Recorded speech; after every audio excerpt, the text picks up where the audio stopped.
Good morning, or good afternoon, or good evening, and welcome to another very fun episode of Jacob Walks Over a Bridge. I'm Jacob, currently walking over a bridge, and this is what I'm doing instead of playing Pokemon Go. Well, I guess that's not 100% true necessarily. I was playing Pokemon Go from my apartment up until about this point. I can discuss that more a little bit later. And I will continue playing Pokemon Go once this recording has ended. I have a love-hate relationship with Pokemon Go. It's a fun game, it's fun. I enjoy it, though it might be coming close to my time when it comes to playing. I think once I stop recognizing half the things I start seeing, I don't know if it'll be as fun as it was. I grew up with Pokemon. I was fairly obsessed. I'd watch the shows, had the cards, played the games, all that jazz. And then you should have seen how excited I was when probably 22 years old when I heard that they were coming out with a game called Pokemon Go or something like Pokemon Go, and I was ecstatic. I thought this was going to be the coolest thing. I watched the trailer a few times at work. I was looking up all the accessories they had planned to go along with it, and I thought, okay, this is going to be fun. And when it finally did drop, in July of 2016, I pounced. I downloaded the first day I could, played it, as long as I could. Well, not as long as I could. I downloaded it that night. It was July 6th, 2016. I remember it well. I think I was already in bed. I had no idea how the game was played. No one did it then, I guess. Downloaded it. It's like, okay, let's play. And there really wasn't too much I could do lying in bed. Nothing really around. I probably didn't see anything and decided to try it again in the morning. And that's when I did have a little more success. The point of the game is to walk with it. And I walked with it. I walked, caught Pokemon. Thought it was cool to see a Zubat in real life. Real life in air quotes, of course. And that's just the way it was for that first month. Everyone was playing it. There'd be stampedes of people in Central Park making the evening news. You'd see people walking around dressed up and out, their character cosplay. For those in the know, it was certainly that was the thing. July 2016, that was the thing. And then I, like many other people, after a month realized I'm not walking that much.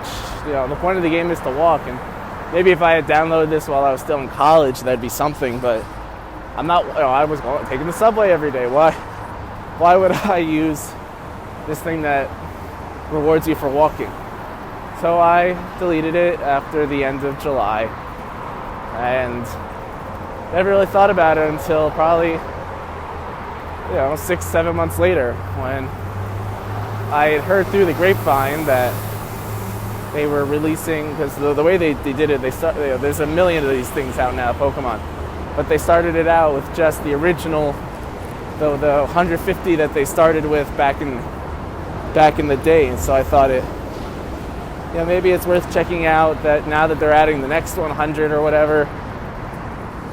Those I also knew very well from playing the game, so I thought it'd be fun just maybe to check back in. That coupled with me knowing, one of my best friends is playing, encouraged me to do it, so I said, why not? And I've been playing ever since. So about February 2017 was when I picked it back up, and I haven't really put it back down. I've traveled the world literally to catch some of these things. There are some Pokemon that they've made it so they're region locked, so you can only catch a Mr. Mime in Europe or, a Farfetch'd in Japan. So that's, I guess, one fun element. You have to get a lot of air miles to catch them all. But that was like, I made a European trip. Might as well take out the game, see what's out. That was part of the experience of the trip. Now, it used to be a big battery drain, but now that I've upgraded my phone recently, it hasn't been so much of an issue. Now that I have this, I'm using, what I'm actually recording on this right now is the iPhone XR, the tenner, as I like to call it, because it was the cheaper one, so it only cost a tenner. That's the way I remember it. Otherwise, you're just like, what it was, so many X's. But yeah, so this thing has a battery life for days. So normally if I use Pokemon Go for like an hour, it would drain the battery. On my old phone, it would drain the battery from maybe like 100% to 20%. Now it does. Now it probably just drains about 30-40% of the battery. So sure, that's a huge, especially considering the size of this battery. It's a huge drain, but it definitely comes in handy now that I can use and abuse the game and still have a lot of battery left over. They added some other cool features from when they launched the game. They added you could have be friends now. You could trade, battle each other. Originally you can catch the most powerful legendary Pokemon. Now you can do that. So they've added some cool features. I guess as time goes on, you can't just have the same game from launch. There obviously are issues. There are a lot of issues. Probably the biggest reason why people deleted it after a little while was that it was so buggy. So many bugs and glitches. Things didn't work, or things would freeze up. It just wasn't a great UX experience. I guess that was redundant. UX experience, user experience. But I think now, for the most part, they've gotten all those problems out of the way, and now it's a decent game. But like I said, it's probably going to, maybe a few more months.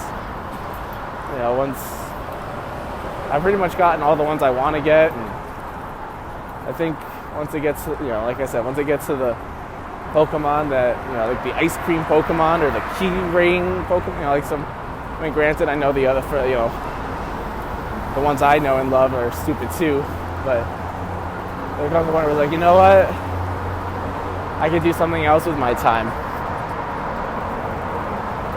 But yeah, I guess I should pause for a moment to just describe for a moment what I'm seeing out here on the Queensboro Bridge this morning, and it's really beautiful.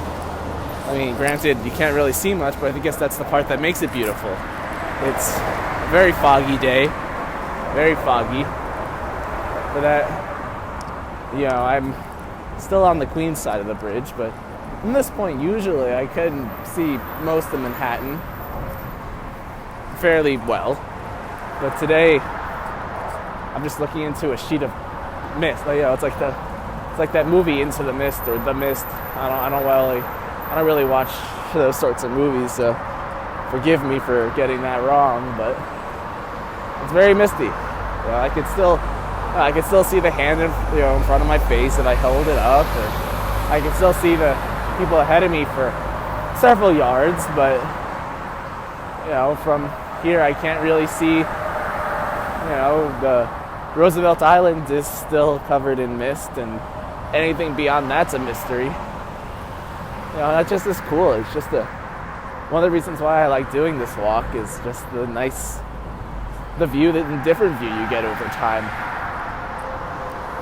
It's really something.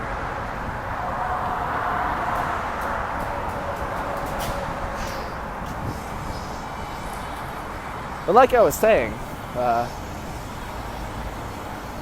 the fun thing now, I guess it's not really fun, but my family recently switched carrier plans. We are now with Sprint.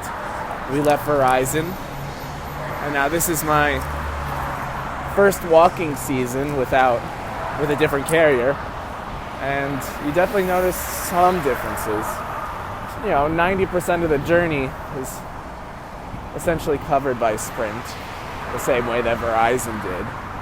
But there's just one pesky spot, and I've noticed this walking. I've noticed this in the same spot on the train, because it's right by the train tracks. This dead zone.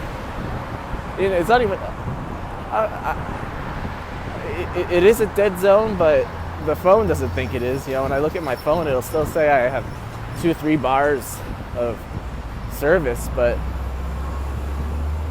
I can't really do that much.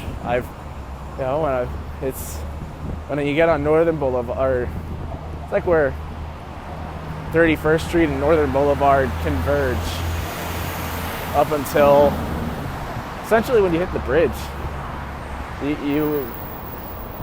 Pokemon Go doesn't really, it stops knowing where you are. It won't recognize anything you touch on the screen. So I can't play that in that stretch. Like if I'm on something like Twitter, which I wouldn't be while walking, but on the subway, sure. The feed won't refresh every time, I pull try to refresh it. It won't even try to do it. It knows that it's not connected. And there was even one time where I experimented and made a phone call, and the service went in and out. I could hear the guy on the other line just fine, but that guy being my dad, I made him do a test call with me. I could hear him just fine, but he said I was going in and out. There was times where he couldn't hear me at all. So it's an odd spot, and Sprint, if you're listening to this, I would suggest you investigate. That area of the train tracks is very tricky. I've been talking on the phone. Last year when I was on Verizon, I tried making phone calls around there, and generally they were fine. Though there would just be one instance or two instances when. So that stretch by on Northern Boulevard is right under the elevated train tracks. So the NW trains will pass overhead as you're walking to wherever you're going or driving. It's right over the road, the elevated trains. And anytime I was walking there and was on the phone, the call on my end, I wouldn't be, the person would be talking, I'd hear them just fine, and then they would get kind of fuzzy. It's when I guess the noise of the train on top of whatever interference, it was made for a very unpleasant talking experience, but I guess that's to be expected. The trains were interrupting whatever cell signal I had. I don't know. I imagine that subway cars are just one big ball of radio signals, considering all the talking that they have to do with all the other signals and whatnot. So with Verizon, that was a little bit of an issue where you have, not drop calls, but just fuzzy calls. But generally, that area was just fine for doing everything else. I never had to pause my game or not, worry about things not loading or working. But with Sprint, it's an issue. Maybe it's also they did start ramping up some construction. That area, that stretch of the road where the elevated tracks has been under construction since I moved to Queens. So though generally it hadn't been anything more than a hole in the ground. They were, prepping to build something, and now they, of course, the signs that they posted say this will be done by the fall of 2018, and by the fall of 2018, it's still a hole in the ground. But now it's not. They've started to build up. They're building some sort of building complex. They're even redoing one of the subway entrances. Hopefully they're adding an elevator, because most of these stations on the subway line don't have elevators, and I thank my lucky stars every day I could still use both legs and don't have to carry anything like a stroller with me down to the subway, because aside from the stop in Manhattan, all the stops I use in Queens don't have proper ADA access, which is a pain for most who would need that, all who would need that. But yeah, going back, did they finally start building up, and maybe the construction is adding some extra interference that is plaguing my cell service? I don't know necessarily, but I guess I could always take a little break from playing. There actually wasn't one exception to this rule. Was back on Sunday when you joined me for my walk to work on the weekend. Excuse me, I hiccuped. And I thought that at some point I would have to turn off the Pokemon Go I was playing and just... Oh, I hiccup again. Oh, hopefully this isn't going to be a thing the rest of the way. I'm sorry in advance for the hiccups. Anyway, I was hoping, I was going to see how long I could keep playing Pokemon Go until the lack of service made me stop. And it just never happened. I was able to play straight through. So that was an interesting experiment, and I'm sure now, I don't know if I thought so. I don't think they were doing construction on a Sunday. The trains weren't really running on the elevated tracks, so there are a lot of, there wasn't a perfect experiment. There were, there was no control or anything like that. I can't really know for sure what did it, but I was able to play. So maybe it's not entirely Sprint's fault. Maybe there's other factors involved. But hey, it is what it is. One of these days we're going to be totally blanketed with, and we're going to have it coming out of our ears, maybe literally. I have one good Dead Zone story if you'd like to hear it, and considering I am the master of this domain and you have no choice but to listen unless you pause or skip or do whatever, then you're going to hear the story. So I was in college, senior year. I participated in what they called an alternative fall break, where instead of just hanging out or working or going home or doing anything other than this, the big volunteering group at Emory organized several trips to different locations in the South, and you'd go and there'd be a theme to the trip. There might be something like women's rights or poverty engagement, something like that. Though that was the third time I did the trip, and it's also, I think maybe the third time I did the the eco one. What we ended up doing mostly was like going to state, local parks and ripping out invasive species. It was good work. I enjoyed the camaraderie and I enjoyed the travel. I thought it was a good way to spend the break. But so for this trip, we were going. We were in North Carolina. We went to what's it called? It's in the Appalachian Mountains.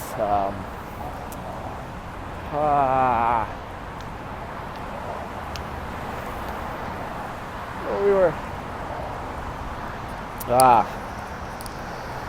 It's gonna bug me that I can't think of the name of the city. I'm always bad with recall when it comes to names. I'm great with everything else, but names are what get me.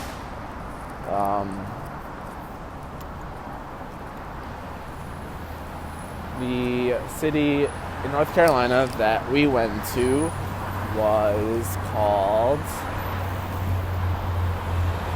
Asheville. Name was Asheville. Got it. Took me pretty much the whole bridge walk to get it, but yeah, Asheville. We were in Asheville, North Carolina, also known as the hipster central of North Carolina. It's a okay-sized city, and then the only chain they had was Urban Outfitters, which I thought was funny.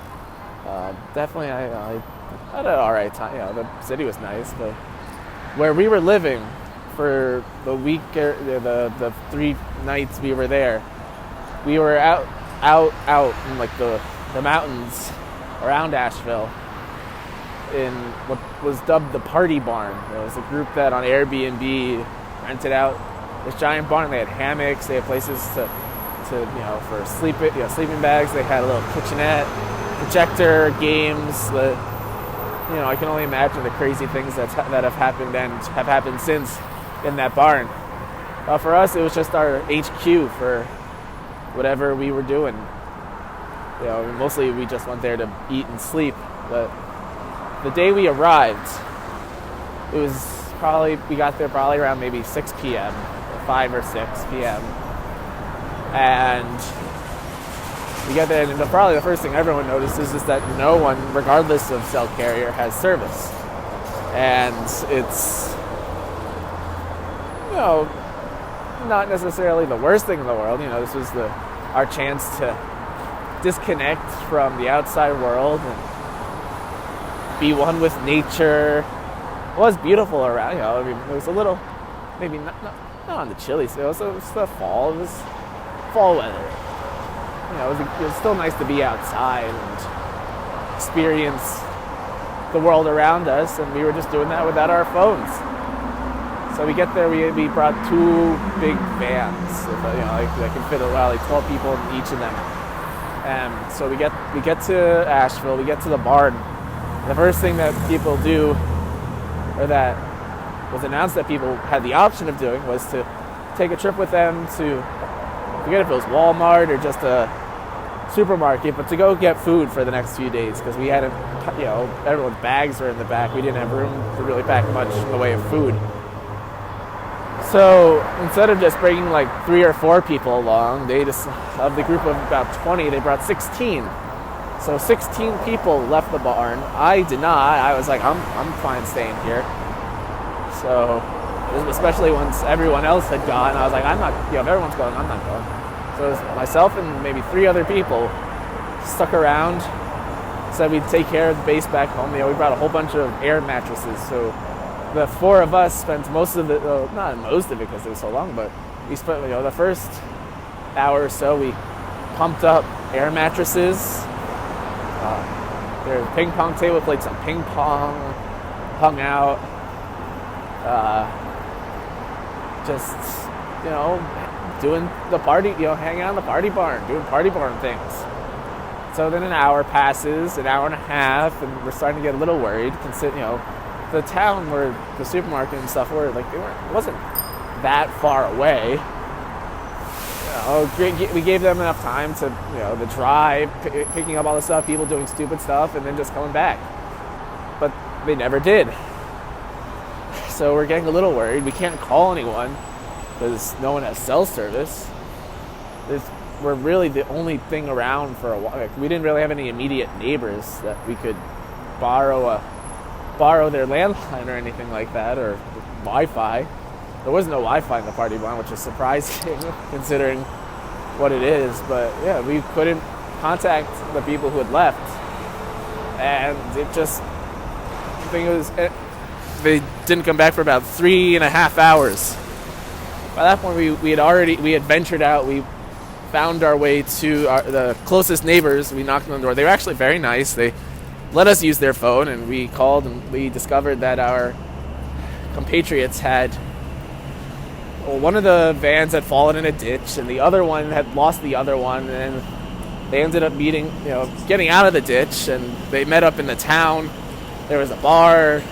So all 16 of them came back, and they all had these inside jokes and inside stories, and it was late at night, but everyone, we were tired, but they seemed to still be pumped, and they were very grateful that we had done the air mattresses. But that also kind of threw a little bit of wrinkle, because usually everyone bonds with everyone, but I think it was those 16 people, and then there was the 4 of us.